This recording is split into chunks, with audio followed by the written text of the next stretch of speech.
Lecture de l'Évangile de Jésus-Christ, selon saint Luc, chapitre 13, la nécessité de changer de vie.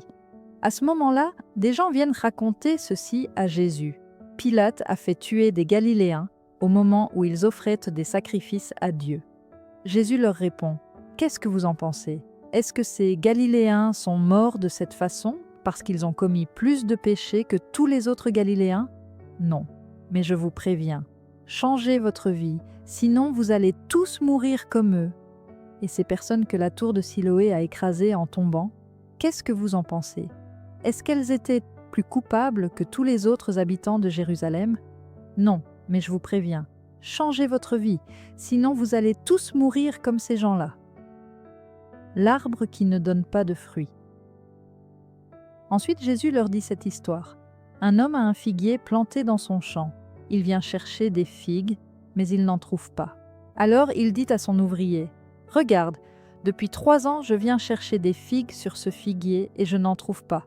Coupe-le, ce n'est pas la peine qu'il use la terre inutilement. » L'ouvrier lui répond, « Maître, laisse-le encore cette année. Je vais creuser la terre tout autour et mettre de l'engrais. De cette façon, l'année prochaine, il donnera peut-être des figues, sinon tu le feras couper. »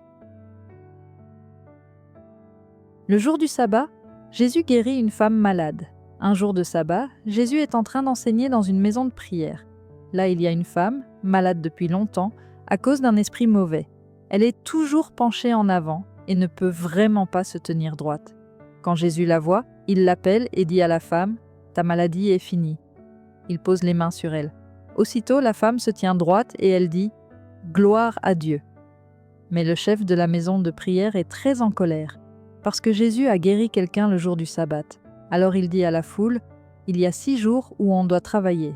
Venez donc vous faire guérir ces jours-là et non le jour du sabbat. » Mais le Seigneur répond, « Homme faux, le jour du sabbat, chacun de vous détache de la mangeoire son bœuf ou son âne pour le mener boire. » Et cette femme, qui est de la famille d'Abraham, Satan l'avait attachée depuis longtemps.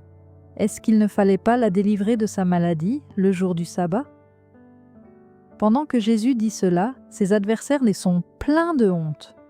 Mais toute la foule est dans la joie, parce que Jésus fait des choses magnifiques. Qui va entrer dans le royaume de Dieu? Jésus va dans les villes et les villages, et il enseigne. Il marche vers Jérusalem. Quelqu'un lui demande, « Seigneur, est-ce que Dieu va sauver seulement un petit nombre de gens ?» Jésus répond à tous, « Faites des efforts pour entrer par la porte étroite. Oui, je vous le dis, beaucoup de gens essaieront d'entrer et ils ne pourront pas.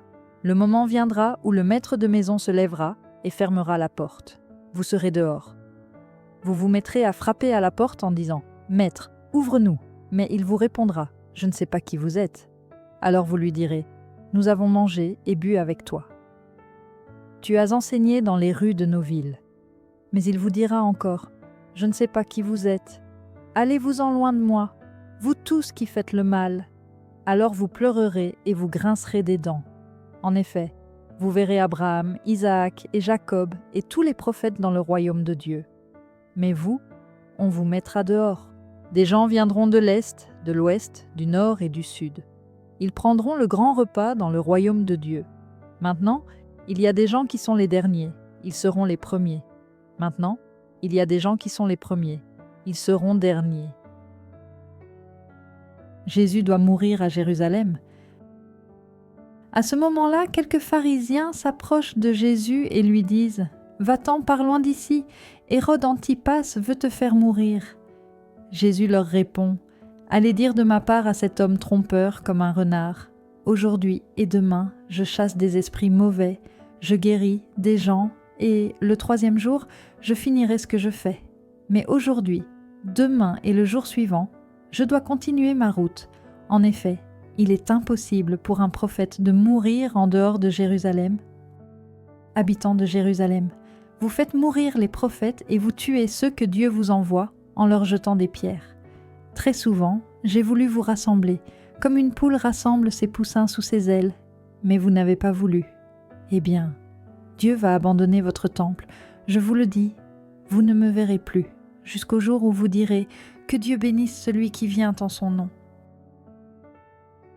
Merci d'avoir partagé ce moment de lecture et de méditation avec moi. N'oublie pas, Jésus nous invite à changer de vie, non pas par peur, mais par amour. Chaque jour est une nouvelle chance de porter du fruit et de marcher dans sa paix. Si cette lecture t'a touché, prends un instant pour laisser ton cœur s'exprimer en commentaire et surtout, n'oublie pas de t'abonner pour recevoir chaque jour la lumière de l'Évangile. À très bientôt pour une nouvelle lecture biblique. Que la paix du Christ demeure dans ton cœur.